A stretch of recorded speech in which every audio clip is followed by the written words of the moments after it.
गोविंद शिल्प घेऊन येत आहे एकूण 80 ट्विन बंगलोचा भव्य दिव्य पंढरपुरातील एकमेव प्रकल्प। आमच्या प्रकल्पाची वैशिष्ट्ये मनाला शांती देणारं महादेवाचं मंदिर, मुख्य रस्ता सुमारे 30 फुटांचा, अंतर्गत रस्ता सुमारे 20 फुटांचा, ग्रामपंचायत योजनेचा प्रत्येक बंगलोजला स्वतंत्र नळ, सांडपाण्याची सुरक्षित विल्हेवाट, सर्व टाइल्स ग्लॉसी आणि नामांकित कंपनीच्या, सर्व स्टेअर, खिडक्या, चौकटी सुपर ब्लॅक ग्रेनाइट, दोन्ही अटॅच बाथरूम पूर्णपणे टाइल्स, पंतप्रधान हर घर नल योजना पूर्णत्वाकडे, bathroom, basin, kitchen, CP fittings हे जगवार कंपनीचे, स्टील वर्क पूर्णपणे जिंदाल कंपनीचे, 1000 लिटर पाण्याची टाकी, 150 लिटर सोलर वॉटर हीटर सोबत वॉटर प्युरिफायर, प्रत्येक बंगलोजला स्वतंत्र पार्किंग, दर्शनीय भाग पूर्णपणे डॅटो टाइल्स, टाटा प्रवेश कंपनीचे आकर्षक भक्कम दरवाजा, फुटी उंचीचे सुरक्षित कंपाऊंड। मग विचार काय करताय? गोविंद शिल्प, पत्ता गट नंबर 95, हॉटेल अंगण शेजारी, टाकळी रोड, पंढरपूर। ताज्या घडामोडी पाहण्यासाठी आमच्या YouTube चॅनलवरील PVR म्हणजेच पंढरी वार्ता या न्यूजला सबस्क्राइब करा आणि शेजारील बेल आयकॉनवर क्लिक करा।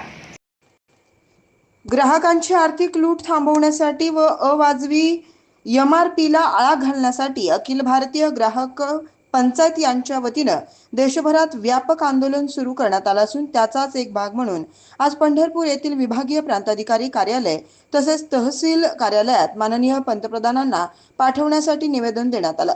यावेळी जिल्हा सचिव सुहास निकते, उपाध्यक्ष विनय उपाध्ये, तालुकाध्यक्ष नंदकुमार देशपांडे, सचिव महेश भोसले, सहसचिव आझाद अल्लापूरकर, कार्यकारिणी सदस्य सागर शिंदे, तेजस फडे, मंगेश देशपांडे, श्याम तापडिया, शशिकांत सुगंधी, अमोल अभंगराव, विक्रांत कासेगावकर यांच्यासह अनेक कार्यकर्ते व नागरिक उपस्थित होते। आज अखिल भारतीय ग्राहक पंचायत सोलापूर जिल्हा व पंढरपूर तालुक्याच्या वतीने माननीय प्रांत ऑफिस व तहसील कार्यालय येथे सध्या चालू असलेल्या MRP कायद्यामध्ये बदल करण्याबाबत निवेदन देण्यात आले।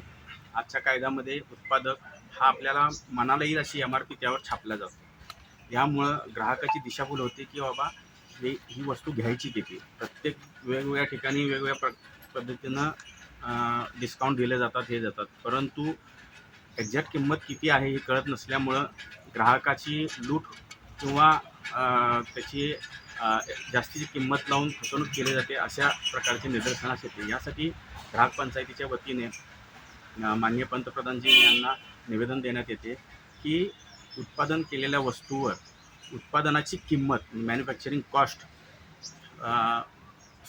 छापल्या जावी, MRP छापल्या जावी, पण त्याच्याबरोबर याची छापल्या जावी असे एक पद्धतीचे कायदा आणून किंवा आत्ताच MRPचा असलेल्या कायद्यामध्ये बदल करून मॅन्युफॅक्चरिंग कॉस्ट प्लस MRP असे दोन्हीही किमती त्यावर छापल्या जाव्यात, अशा पद्धतीचे बदल करून नवीन कायदा तयार करण्यात यावा, अशा पद्धतीचे निवेदन आज त्यांना दिले आहे। संपूर्ण देशभरातून ग्राहक पंचायत ही या पद्धतीचे निवेदन त्यांना देत आहे। आणि 25 तारखेला जंतर मंतर दिल्ली येथे संपूर्ण देशातून ग्राहक चळवळीचे तसेच अदर NGOचे कार्यकर्ते तिथे येणार आहेत आणि तिथं आंदोलन करून माननीय पंतप्रधानांजींनाही हे निवेदन तिथं देण्यात येणार आहे। सर, कोणत्या सेक्टरबद्दल तुम्हाला जास्त वाटतं की MRP कायदा हा लागू करणं गरजेचं आहे? हा MRP कायदा फक्त पर्टिक्युलर कुठल्या एका सेक्टरसाठी नाही आहे। औषधांपासून इलेक्ट्रॉनिक वस्तू, कपडे अशा बऱ्याचशाच वस्तूमध्ये उत्पादकावर कुठल्याही प्रकारचं बंधन नाही आहे की त्यांनी MRP किती छापावी। हा सर्व सेक्टरसाठी हा आमचं मागणं आहे की उत्पादन शुल्क त्यावर छापण्यात यावं। सर, पण उत्पादन शुल्क जर त्याच्यामध्ये छापलं तर त्याच्यामध्ये म्हणजे ग्राहकाला डायरेक्ट प्रॉफिट रेशो कळतो की मग त्याच्यामध्ये मग उत्पादन शुल्कावर कशी तुम्ही नियंत्रण ठेवण्यासाठी मागणी करत आहात? ग्राहकांना फायदा जरी तुम्ही आता म्हणता की कुठलाही व्यापार असेल किंवा काय असेल तर हा प्रत्येक व्यापारामध्ये उत्पादन किंवा फायदा हा असतोच, परंतु अनुचित किंवा जास्तीचा फायदा त्यात नसावा हे आमचं त्यामागं एक धोरण आहे की जेणेकरून ज्याप्रमाणे सरकारने ठरवून दिलेलं आहे की 20 ते 30% प्रॉफिट असावा असं संपूर्ण यामध्ये आहे, परंतु सध्या याच्यामध्ये 20 ते 30% नसून हा कितीतरी पटीनं या मॅन्युफॅक्चरिंग कॉस्टच्या कितीतरी पटीनं त्याच्यावर MRP छापल्या जाते।